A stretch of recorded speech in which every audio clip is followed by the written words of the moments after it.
Bismillahir Rahmanir Rahim.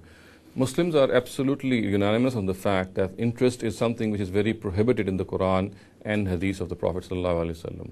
There is absolutely no doubt that interest is something which is horrendous and it cannot be taken and it cannot be charged. And charging interest is a crime which the Quran has absolutely condemned and said that a Muslim, cannot charge interest from any person. Now, in this regard, there are some people who justify interest by saying that interest is analogous to rent.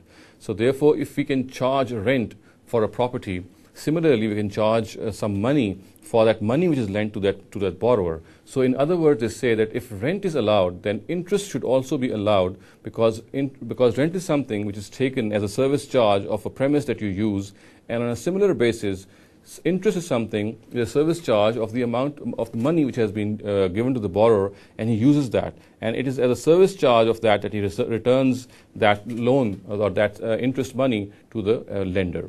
Now, this is a very common misconception which is found in these days, and it should be realized that these two cannot be regarded as analogous, simply because interest is given on things which have been used up, and on the other hand, rent is given on things which are not used up, they are used.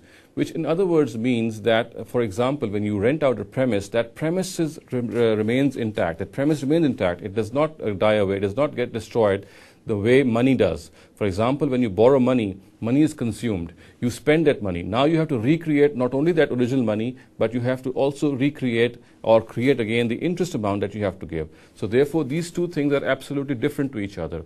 Rent is charged on things which remain intact. For example, if it is charged on a building, that building remains where it is. All that is needed is that you vacate that building once you have to finish your period of contract. On the other hand, the issue of interest is entirely different. When you charge interest, you are charging something which has been used up. You are charging interest on something which has been absolutely destroyed. For example, the money that was lent to you has been consumed. So therefore, for this very reason, we have entirely two different words which exist in the dictionary, which exist in our conventions ever since man was born. We have this word called interest, and we have another word which is called rent. The fact that the word interest and rent exist as two separate words in the dictionary, and they are used in separate connotations in human societies, is reason enough, is evidence enough to see and believe that these two are entirely different things and they cannot be regarded analogous to each other. أقول قولي هذا واستغفر الله لي ولكم ولسائر المسلمين والمسلمات.